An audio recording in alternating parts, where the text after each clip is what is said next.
नमस्कार, मैं सूर्यांश यादव आप सभी का स्वागत कर रहा हूं इंडिया दो टूक में। और आज हमारे साथ एक ऐसा व्यक्तित्व, एक ऐसी पर्सनैलिटी इस समय मौजूद है जो राजनीतिक क्षेत्र के साथ साथ सामाजिक क्षेत्र में भी अपना प्रभुत्व रखते हैं।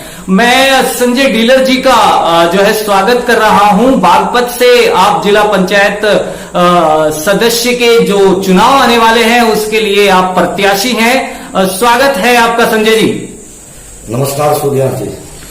संजय जी, राजनीतिक क्षेत्र ऐसा है जिसमें आरोप प्रत्यारोप एक बहुत महत्वपूर्ण भाग बन जाता है। और क्योंकि मैं आज आपसे बात कर रहा हूं तो मेरा पहला आरोप आप पे है, और ये मेरा नहीं जनता का आरोप आप पे है कि आपका शराब का कारोबार है जो अवैध है। कितना सही कितना गलत?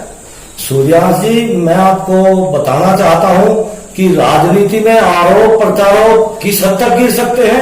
ये जो आरोप मेरे ऊपर लगाया गया है ये उसी का एक उदाहरण मात्र है। मैं या मेरा परिवार स्वयं किसी असामाजिक कार्य में जुड़ सकेंगे ये मैं सपने में भी नहीं सोच सकता। लोग आरोप लगा रहे हैं, लगा चुके हैं, मैं उनका स्वागत करता हूं, लेकिन सच्चाई आज नहीं तो कल सबके सामने आ जाएगी। जनता खुद निर्णय करेगी कि सच क्या था और झूठ क्या था। अच्छी बात है, बहुत अच्छी बात है कि आपने सब कुछ जनता पे छोड़ दिया है और आरोप प्रत्यारोप चलते रहेंगे। इसका मतलब ये नहीं है कि कोई दोषी हो जाएगा या कोई दोष मुक्त हो जाएगा। संजय जी, आप राजनीति में ऐसे चेहरे के रूप में जाने जाते हैं जो सभी जातियों को, सभी धर्मों को एक साथ लेकर चलते हैं। कहीं ना कहीं देश में इस चीज की आज कमी महसूस की जा रही है। राजनीति को कितनी जरूरत है आपसी सद्भाव की, भाईचारे की, आपके अनुसार? सूर्यांश जी, ये वर्तमान राजनीति का दुर्भाग्य है कि हम विकास के मुद्दों पर नहीं बढ़ पा रहे हैं और उन्हें छोड़कर हम जाति, संप्रदाय, ऊंच और नीच पर राजनीति कर रहे हैं। मैं स्वयं मानता हूं कि इन मुद्दों से ऊपर उठकर हमें विकास के मुद्दों पर खुद का आकलन करना चाहिए और जनता को एक संदेश देना चाहिए कि हमारे यहाँ जाति धर्म की कोई गुंजाइश ही नहीं है। और मैं इसी के साथ अपने समस्त समाज से ये कहना चाहता हूं कि जाति और धर्म को नीचे रखकर इससे ऊपर उठना चाहिए, जिससे कि हम अपने जो क्षेत्र को विकास की नई ऊंचाइयों पर ले जा सके। बहुत बढ़िया, कमाल की बात है। आप समाजवादी पार्टी से जुड़े हुए हैं और समाजवादी पार्टी को ज्यादातर जाना जाता है कि वो सभी धर्मों को साथ लेकर चलती है। चलिए, मान लिया संजय जी कि आप कल जो है वार्ड नंबर 16 से जिला पंचायत सदस्य चुन के आते हैं। आपकी बहुत सारी योजनाएं होंगी, मैं सबके बारे में तो शायद बात नहीं कर सकता, समय की कमी है, लेकिन ऐसी 3 चीजें जो संजय जी ने छांट रखी हैं कि अगर मैं बना तो मैं ये 3 काम तो यादव जी कराऊंगा ही कराऊंगा। सूर्यांश जी, वैसे तो जो सवाल आपने किया है ये अभी भविष्य के गर्भ में है।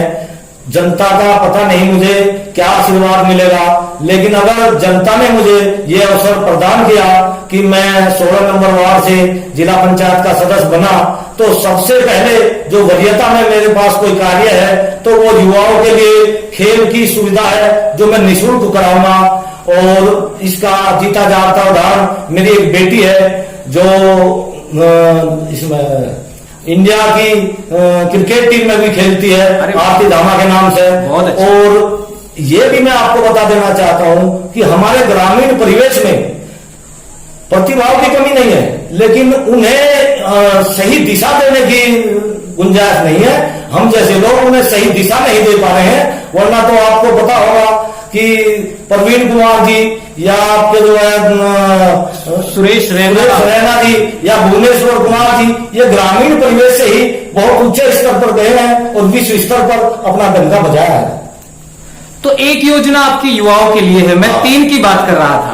पहली योजना तो मेरी सबसे पहली युवाओं के लिए थी। दूसरी जो योजना मैंने अपनी बनाई हुई है वो है क्षेत्र की बदहाल सड़क व्यवस्था, क्योंकि मैं प्रतिदिन जाता हूं तो सड़क व्यवस्था हर गांव की जो एक दूसरे से कंबाइन करने वाली सड़कें हैं वो सब टूटी फूटी और निरस्त हुई पड़ी है। मैं सोचता हूं कि अगर मुझे ये सौभाग्य मिला तो सबसे पहले मैं उन संपर्क मार्गों को दुरुस्त कराऊंगा। ये मेरी दूसरी वो है। और तीसरी जो मेरी वरीयता में सूची में कोई लिस्ट है तो वो है किसानों की, क्योंकि आपको भी पता है कि हमारा जो ये क्षेत्र है ये कृषि पर आधारित क्षेत्र है और खासकर गन्ना क्षेत्र है, गन्ना बेल्ट बोली जाती है।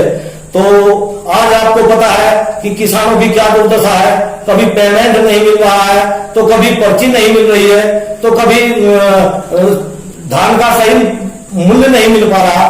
तो फसलों का वाजिब दाम और किसानों की जो भी समस्याएं हैं उसके लिए मैं 24 घंटे तत्पर रहूंगा। यही मैं 3 समस्या, जो 3 कार्य है, ये मैं आपको बताऊं। चलिए, बढ़िया बात है। बहुत लंबी सोच आप भविष्य की रखते हैं और युवाओं के लिए आप पहले नंबर पर कुछ रख रहे हैं। इससे कहीं ना कहीं युवा प्रेरित होता है, उसे लगता है कि कोई तो है जो हमारे बारे में सोचता है। मैं जब आपके बारे में पढ़ रहा था तो उसमें कुछ जानकारी निकल के आ रही थी और उसमें यह है कि आपने कई जगह सोलर लाइट्स लगवाई हैं। कोरोना के संकट काल में कई जगह आप मजदूरों के लिए, गरीबों के लिए राशन बांटते और खाना बांटते नजर आए हैं।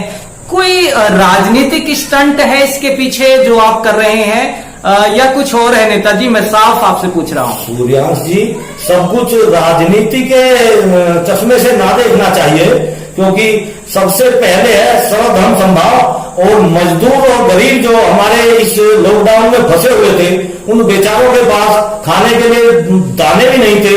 तो सबसे पहले तो हमें हर घर पर मजदूरों के लिए खाने की व्यवस्था करानी थी और वो हमने कराई है, जैसी भी हमसे बन पड़ी। रही लाइटों की बात, हमारा कोई निधि तो है नहीं, लेकिन जहां से भी हमें कहीं किसी निधि से कहीं लाइट, तो सौर ऊर्जा की लाइट हो या हैंडपंप हो, वो हमने लगवाए हैं, हर गांव में लगवाए हैं। एक या दो आप डोरा गांव में जाकर देख सकते हो कि जो खेल के मैदान है उनमें जो 2 लाइट लगी हुई है, जो सांसद निधि से लगवाई है हमने। बहुत बहुत अच्छा। और ऐसे ही नेताओं की जरूरत होती है किसी भी क्षेत्र को, जो लोगों के लिए काम हमेशा करने के लिए 24 घंटे 24/7 जो है तैयार रहता है। चलिए, लंबा शायद समय नहीं है कि मैं आपसे लंबी बात करूं, लेकिन अंतिम बात मैं आपसे जरूर करना चाहूंगा। एक नेता होने के नाते, एक राजनीतिक व्यक्तित्व होने के नाते, कोई संदेश है क्षेत्रवासियों के लिए आपका जो आप आज देना चाहते हैं? क्षेत्रवासियों को संदेश के रूप में मेरे पास सिर्फ यही 2 शब्द हैं कि वो आपस में भाईचारे से रहे। हमारी जो गंगा जमुनी जो तहजीब है इसको बनाए रखें और सौहार्द को कायम रखें, शांति से रहे और आपस में सद्भावना का संदेश दें। बहुत अच्छी बात है। एक दूसरे से मिलकर रहेंगे, सामाजिक समरसता बनी रहेगी। सभी धर्म, सभी जात, ये ऊंच नीच वाली जो स्थिति है इसे हम लड़ेंगे, मिलकर मिटाएंगे और एक अच्छा देश बनाएंगे। अभी के लिए मैं आपका संजय जी बहुत बहुत स्वागत कर रहा हूं और बहुत बहुत धन्यवाद कर रहा हूं आपके समय के लिए। तो धन्यवाद सर। जी धन्यवाद।